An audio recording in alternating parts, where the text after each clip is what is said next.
नमस्कार दोस्तों, मैं वीके सिंह इंस्पिरेशन एकेडमी में आपका स्वागत करता हूं। साथियों के डिमांड पर इंस्पिरेशन एकेडमी के द्वारा उत्तर प्रदेश द्वारा आयोजित होने वाली मुख्य परीक्षा 2020 के लिए मैं वैकल्पिक विषय भूगोल हेतु हिंदी माध्यम में विशेष कक्षा कार्यक्रम प्रारंभ करने जा रहा हूं।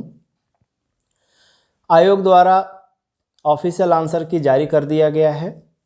जिन साथियों का प्रारंभिक परीक्षा में स्कोर 80 से 85 के बीच हो, उनको मेरी सलाह है कि उन्हें मुख्य परीक्षा अविलंब प्रारंभ कर देनी चाहिए। इस बार प्रारंभिक परीक्षा का स्वरूप पिछली बार की तुलना में काफ़ी चेंज था। पिछली बार कॉन्सेप्चुअल प्रश्नों पर ज़्यादा जोर था और आयोग ने इस बार ट्रेडिशनल और जो फैक्चुअल क्वेश्चंस हैं उस पर ज़्यादा जोर आयोग कर रहा है। नकारात्मक परीक्षा प्रणाली में 85 का स्कोर सफिशिएंट है। मुख्य परीक्षा के लिए निश्चिंत रूप से सभी साथियों का जिनका स्कोर इसके इर्द गिर्द है उन्हें मौका अवश्य मिलेगा। आइए हम लोग ज्योग्राफी ऑप्शनल के एग्ज़ाम पैटर्न और सिलेबस पे बात करेंगे। वर्ष 2018 से आयोग द्वारा मुख्य परीक्षा का स्वरूप में व्यापक परिवर्तन किया गया है और अब उत्तर प्रदेश आयोग भी संघ लोक सेवा आयोग के नक्शे कदमों पर चल पड़ा है और लगभग अब दोनों आयोगों का विषय पाठ्यक्रम और परीक्षा का स्वरूप भी एक समान हो गया है। वर्ष 2018 से पहले मुख्य परीक्षा में 2 वैकल्पिक विषयों का चयन उत्तर प्रदेश मुख्य परीक्षा में करना होता था। समान अध्ययन के 2 पेपर हुआ करते थे, दोनों बहुविकल्पीय होते थे, ऑब्जेक्टिव। 2018 के बाद से समान अध्ययन के 4 पेपर हो गए और चारों डिस्क्रिप्टिव हो गए, यानी कि उत्तर लिखना है उनमें। 2 वैकल्पिक विषयों के स्थान पर अब 1 वैकल्पिक विषय रह गया है। मैं वैकल्पिक विषय भूगोल हिंदी माध्यम में आपके लिए प्रस्तुत कर रहा हूं। इसमें वैकल्पिक विषय भूगोल के 2 प्रश्न पत्र होंगे। दोनों प्रश्न पत्र 200-200 अंकों के होंगे। प्रश्न पत्र 2 सेक्शंस में बटे होते हैं, भाग अ और भाग ब, या यूं कह लें सेक्शन ए और सेक्शन बी। इसके साथ जीएस के अब 4 प्रश्न पत्र हुआ करते हैं 200-200 मार्क्स के, यानी जीएस का जो सामान्य अध्ययन का वेटेज है, भरांक है, मुख्य परीक्षा में 800 अंकों का है और वैकल्पिक विषयों का 400 अंकों का है। हम ज्योग्राफी वैकल्पिक विषय की बात करें, फर्स्ट पेपर को 2 सेक्शन में बांटा गया है, section A, section B. Section A physical geography का है और सेक्शन बी ह्यूमन ज्योग्राफी का है। फिजिकल ज्योग्राफी में 5 यूनिट्स हैं, इसी तरह से ह्यूमन ज्योग्राफी में भी 5 यूनिट हैं। इसी तरीके से द्वितीय प्रश्न पत्र भी 2 सेक्शन में बटा हुआ है, सेक्शन ए और सेक्शन बी।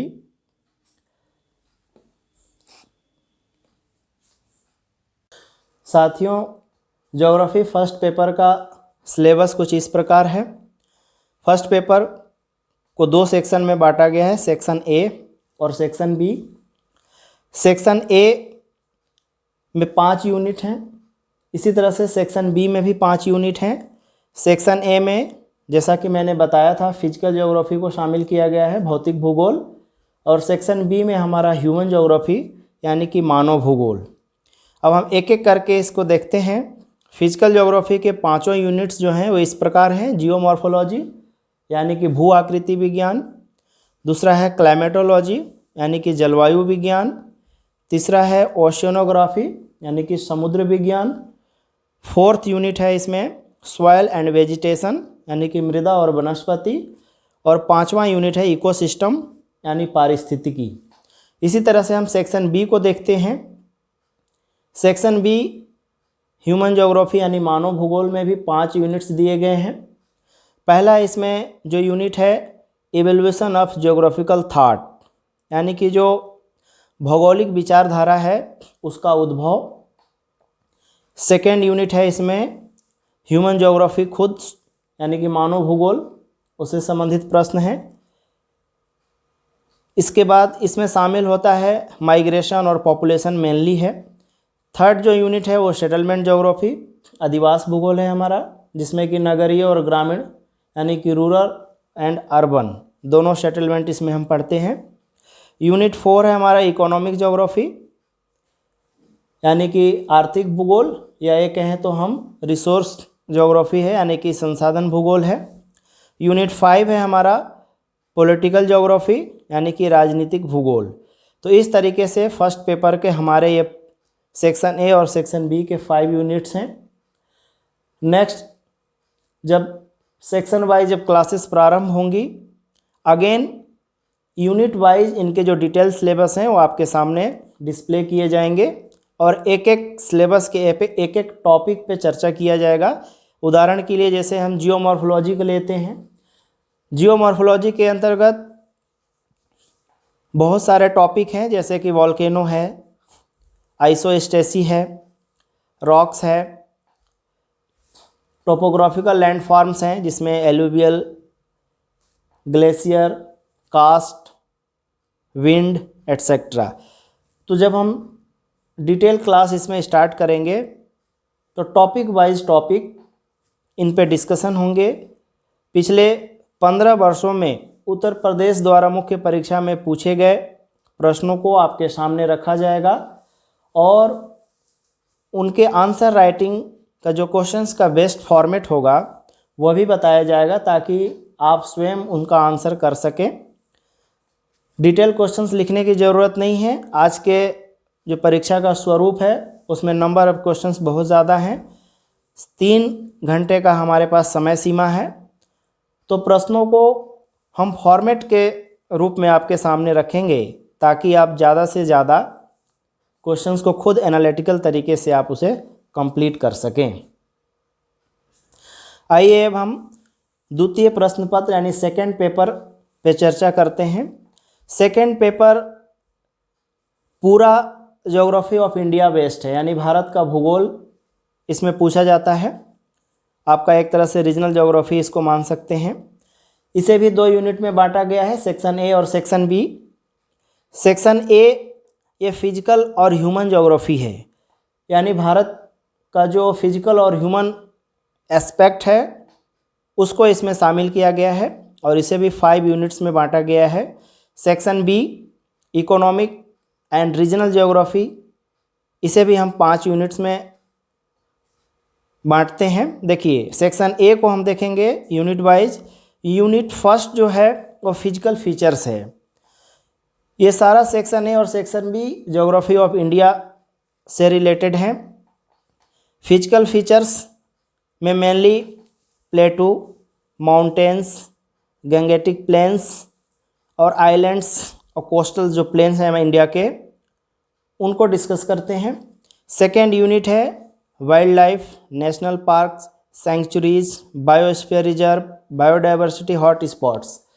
देखिए पहले ये डिटेल सिलेबस में मेंशन नहीं था, वेजिटेशन चैप्टर के अंतर्गत ही इसे इंक्लूड किया जाता है। जैसे एनसीईआरटी में मेनली ये वेजिटेशन चैप्टर के अंदर दिया हुआ है, लेकिन आयोग ने रिवाइज सिलेबस के अंतर्गत इसको अलग से मेंशन किया है, इस पर विशेष फोकस किया गया है।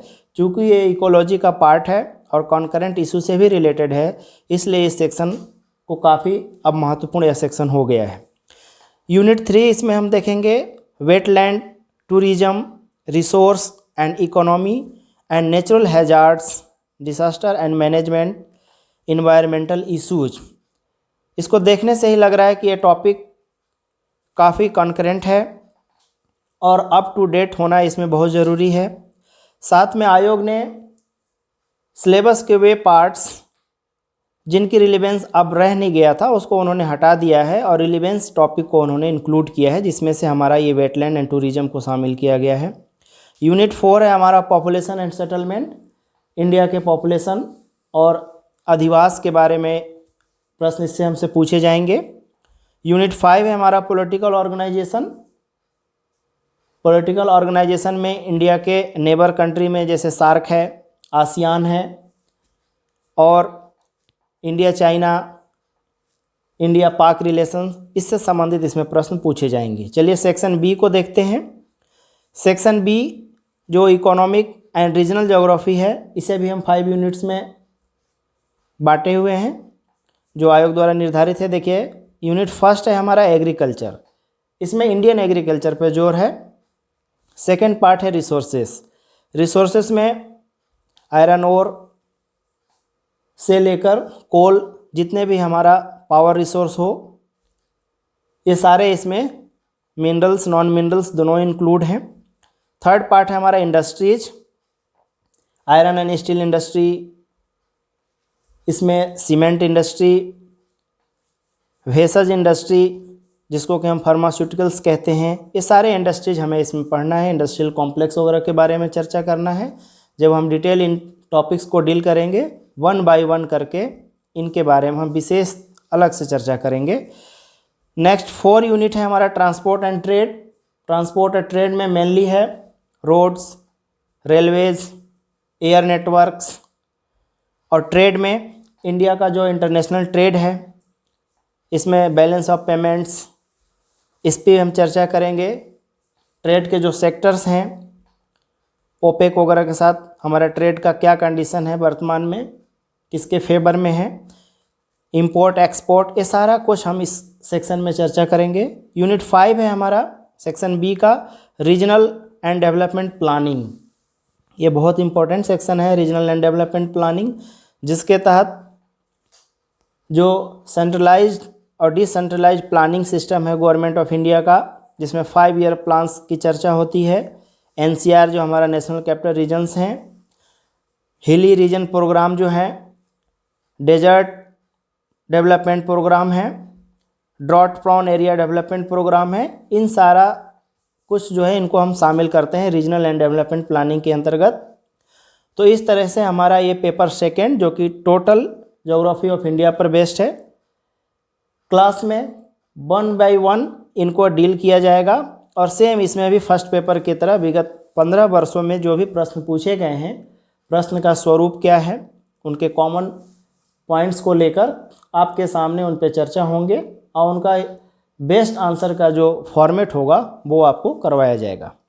साथियों, एग्ज़ाम के पैटर्न, उसका स्वरूप और सिलेबस डिस्कस करने के बाद मैं अंत में हम आप लोगों से अपनी रणनीति साझा करना चाहता हूँ।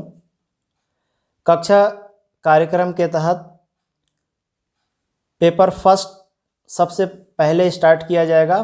पेपर फर्स्ट का सेक्शन ए से हम स्टार्टिंग से चलेंगे, और सेक्शन ए के जो 5 यूनिट्स हैं, जैसा आपने देखा geomorphology, climatology, oceanography, 1 by 1 units को डील किए जाएंगे।